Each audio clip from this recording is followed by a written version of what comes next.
जय श्री राम। आज मैं फिर आपके साथ अपनी कुछ मन की बात लेके। तो आज मैं आपसे एक वर्ड है जो मेरे जहन में चल रहा है, दैट इज अहमियत, इम्पोर्टेंस। इंसान की इम्पोर्टेंस अपने अपने रिश्ते में, अपने हर एक रिश्ते में उसकी इम्पोर्टेंस। मैंने कई लोगों के मुंह से ये चीज सुनी है कि भाई मेरी तो घर में कोई इज्जत ही नहीं है, मेरे को कोई पूछता ही नहीं है, या मैं सुहाती ही नहीं हूं। उसके पीछे ना एक कारण होता है। क्या कि मैंने कई औरतों को या आदमी भी, भाई देखो मेरे मुंह से ये चीजें निकल जाती है, मैंने देखा है कि लोग है ना अपने घर से कई कई दिन दूर रहते हैं। एग्जाम्पल आप मेरा ही ले लो। मैं हॉस्टल में पढ़ती थी जब मैं नर्सिंग का कोर्स करती थी, तो मैं सैटरडे संडे घर आती थी तो मेरे को बहुत प्यार मिलता था। पर जब मैं छुट्टियों से घर आती थी और मैं अपने भाई बहन को कुछ बोल देती थी, डांट देती थी, तो ना उनको ये रहता था कि उनका एंड में ये आता था कब जाएगी।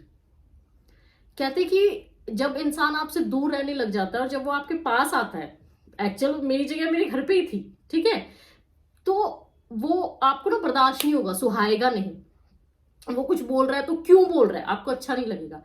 तो ये मैं एक एग्जांपल दे रही हूँ अपना, पर मैं ये चीज बोलना चाहती हूँ कि कोई भी सास है, कोई भी बहू है, कोई भी पिताजी, कोई भी रिश्ता अगर अपनी जगह से बहुत दिन दूर रहता है तो उसकी अहमियत कम हो जाती है।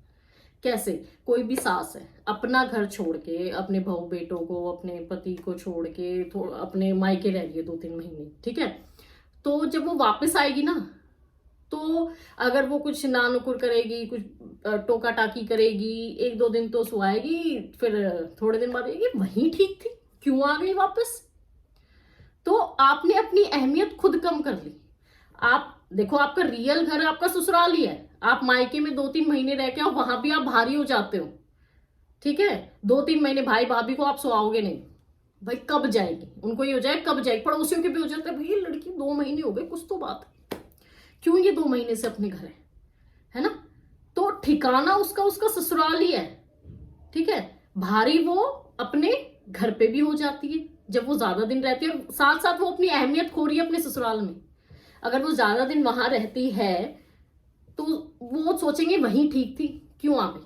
या आप कुछ बोलोगे ना तो आप दूसरों को सुहाओगे नहीं, मतलब नहीं होगा बर्दाश्त कि भाई क्यों बोल रही है, ऐसा हो जाता है। तो बस मेरा ये मानना है कि आपको अपने ठिकाने पे रहना चाहिए। अगर आप कहीं जाते हो तो देखो, वो जाना है ना आपका 2-3 दिन, ज्यादा मैक्सिमम महीना बता रही हूँ, उससे ज्यादा नहीं होना चाहिए। आप ये नहीं 3 महीने आप वहां रह रहे हो, 2 महीने आप यहाँ रह रहे हो, 3 महीने आप वहां रह रहे हो, या 4, तो ये चीजें गलत है। अपने ठिकाने पे रहो, जो आपका घर है। भाई पता है शादी के बाद एक औरत का घर उसका ससुराल है, उसको वहीं रहना चाहिए। क्या होता है, बहू बेटे को छोड़ के सास निकल जाती है तीर्थ यात्राओं पे, आज गई 10 दिन के लिए, अब गई 15 दिन के लिए, अब गई महीने के लिए, अब गई 2 महीने के लिए। तो जब वो आएगी ना, तो वो बहू क्या सोचेगी, तीर्थ यात्रा पे ही रहे, घूमे ही जाए, क्यों आ गई, फिर टिकट करा देते हैं इसकी। तो कुछ भी चीज ना लिमिट में ही सही है। जब वो अनलिमिट, मतलब लिमिट से बाहर हो जाती है ना, तो वो आपको ही दिक्कत देती है। तो जो इंसान की अहमियत है ना, वो कभी खुद अपने हाथों से वो कम करता जाता है, और उसको ना बाद में एहसास होता है कि मैंने ये गलत किया। आपने जुदाई पिक्चर देखी है? अनिल कपूर, श्रीदेवी, उर्मिला मातोंडकर, वो अपने पति को बेच देती है पैसों के लिए, ठीक है, पर उसको बाद में एहसास होता है कि उसने तो अपना पति, अपना परिवार, सब कुछ खोज दिया उस पैसों के लिए। उसे बाद में एहसास होता है, बाद में उसे वो पैसे अच्छे नहीं लगते हैं, उसे अपना पति चाहिए, अपने बच्चे चाहिए। तो हर एक चीज की अपनी वैल्यू है, हर एक इंसान की अपनी वैल्यू है, और आप उस वैल्यू को बना के रखो, उसको घटाओ मत। अपनी इज्जत अपने हाथों में होती है। अपनी अहमियत, अपनी वैल्यू, अपनी इंपॉर्टेंस ना हम खुद ही गिराते हैं।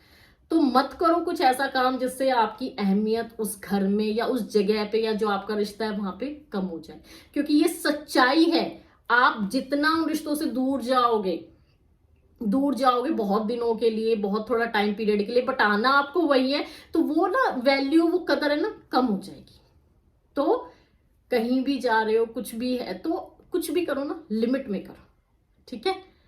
तो मैं फिर से कहूंगी, अगर आपको मेरी कोई भी बात गलत लगी हो या इसमें आप कुछ ऐड ऑन करना चाहते हो तो प्लीज लेट मी नो, मेरे को बताओ। और मैं कहीं गलत हो तो मैं माफी चाहती हूँ। फिर मिलेंगे नई बातों के साथ, तब तक के लिए जय श्री राम।